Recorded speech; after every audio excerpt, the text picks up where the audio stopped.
Hello everyone, welcome to my channel Vanitha's creative world. Thumbnail చూడగానే మీకు అర్థమైపోయి ఉంటుంది, ఇంట్లోనే ఎకో ఫ్రెండ్లీ గణేశాన్ని పసుపుతో ఎలా చేయాలి అనేది మనం ఈ వీడియోలో చూద్దాం. నేను 1.5 కప్ మైదా అండ్ 1/2 కప్ పసుపు తీసుకున్నాను. మీకు కావాలంటే గోధుమ పిండి అయినా తీసుకోవచ్చు. అంతా మిక్స్ చేసేసుకొని లిటిల్ బిట్ కొంచెం వాటర్ వేసుకుంటూ మనం కలుపుకోవాలి.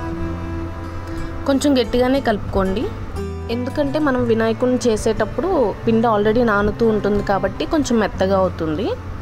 నేను వీడియోలో చూపిస్తున్నట్టు మీరు కొంచెం గట్టిగానే కలుపుకొని ఒక 15 మినిట్స్ ఆగాక మనం వినాయకుడిని రెడీ చేద్దాం. నేను వీడియోలో చూపిస్తున్నట్టు మీరు అన్నీ ఉండలు చేసేసుకొని ఇంకా వినాయకుడిని చేయటం స్టార్ట్ చేద్దాం. ఫస్ట్ మిడిల్ బౌల్ తీసుకొని ఈ బేస్కి ప్రెస్ చేయండి.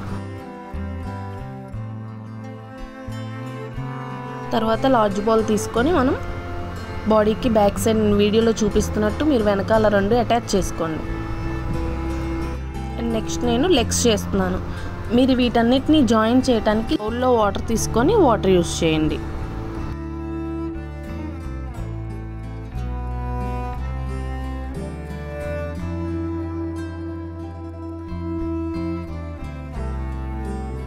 సేమ్ అలానే ఇంకో లెగ్ కూడా ఫిక్స్ చేసేసుకోండి.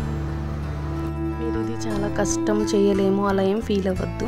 వీడియోలో చూపిస్తున్నట్టు నీట్గా క్లియర్గా మెల్లగా చూసుకుంటూ చేసుకోండి. అండ్ ఇప్పుడు నేను వచ్చేసి బాడీ పార్ట్ చేస్తున్నాను, పొట్టకి స్టమక్కి. నేను వీడియోలో ఎలా అయితే ఫింగర్స్ యూస్ చేసి చేస్తున్నానో మీరు సేమ్ అలానే యూస్ చేసి అండ్ మీరు దాన్ని ఫినిషింగ్ రావడానికి వాటర్ యూస్ చేయండి. వాటర్ యూస్ చేస్తూ చేయండి, చాలా ఈజీగా వచ్చేస్తుంది మీకు కూడా. నెక్స్ట్ నేను టూత్ పిక్ యూస్ చేశాను స్టమక్ పార్ట్కి అండ్ హెడ్ పార్ట్కి. నెక్స్ట్ హ్యాండ్స్ చేశాను. వీడియోలో చూపిస్తున్నట్టు హ్యాండ్స్ చేసుకొని అటాచ్ చేసేసేయండి. ఒక హ్యాండ్ వచ్చేసి ఇలా హస్తం పైకి చూపిస్తున్నట్టు ఉంటుంది, ఇంకో హ్యాండ్ వచ్చేసి లడ్డు పెట్టడానికి మనం చేస్తాం కదా, సేమ్ అలానే వీడియోలో నేను ఎలా అయితే చూపిస్తున్నానో అలా వాటర్ యూస్ చేస్తూ ఫినిషింగ్ ఇవ్వండి. నెక్స్ట్ నేను చిన్న బాల్ చేశాను గణపతి చేతిలో లడ్డు కోసం. నెక్స్ట్ వచ్చేసి ఫేస్ పార్ట్ జాయిన్ చేసేసుకొని బ్యాక్ సైడ్ ప్రెస్ చేసుకోవాలి ఊడిపోకుండా.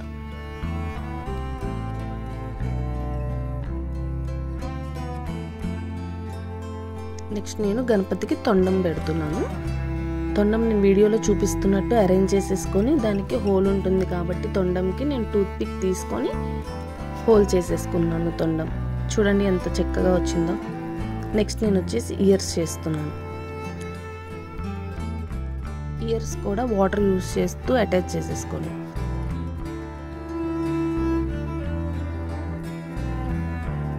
ఇయర్స్ అయిపోయాక నేను ఐస్ కింద మిరియాలు తీసుకొని మిరియాలని కూడా అలా జస్ట్ ప్రెస్ చేసేసుకున్నాను. నెక్స్ట్ కిరీటం లాగా చేస్తున్నాను. వీడియోలో చూపిస్తున్నట్టు 2 times అలా పెట్టేసుకొని పైన వచ్చేసి కోన్ షేప్ లాగా చేసేసుకొని మనం ఇప్పుడు గణపతిని చేసుకుంటాం కదా, అలాగా కోన్ షేప్లో చేసేసుకొని స్మాల్ది పైన పెట్టేసుకున్నాను. మనం గణపతికి బొట్టు పెట్టేసుకుందాం. నేను టూత్ పిక్ యూస్ చేసి బొట్టు పెట్టుకుంటున్నాను. మీ దగ్గర ఏదైనా వైట్ ఐటెక్స్ వాటిలో కలర్ ఏదైనా వైట్ ఉంటే దాంతో అయినా మీరు పెట్టుకోవచ్చు. నా దగ్గర లేదు, నేను చాక్ పీస్ తీసుకొని చాక్ పీస్ని నలిపేసుకొని దాంతో బొట్టు పెట్టుకుంటున్నాను. అండ్ రెడ్ వచ్చేసి తిలకంతో పెట్టేసుకున్నాను, రెడ్ డాట్. నెక్స్ట్ దంతాలు వచ్చేసి నేను టూత్ పిక్ యూస్ చేసి ఒక దంతం వచ్చేసి పొడుగ్గా ఉంటుంది, ఇంకోటి వచ్చేసి షార్ట్గా ఉంటుంది కాబట్టి నేను ఒకటి లాంగ్ ఒకటి షార్ట్ పెట్టేశాను. చూడండి మన బుజ్జి గణపయ్యని ఇంట్లోనే ఎంత ఈజీగా చేసుకోవచ్చు. మన చేతులతో మనం వినాయకుడిని తయారు చేసుకుంటే ఆ సంతోషమే వేరు కదా. మీకు కనుక ఈ వీడియో నచ్చినట్టయితే లైక్ చేయండి, షేర్ చేయండి, కామెంట్ చేయండి, సబ్స్క్రైబ్ చేయటం మర్చిపోకండి. Thank you for watching. మళ్ళీ నెక్స్ట్ వీడియోలో కలుద్దాం.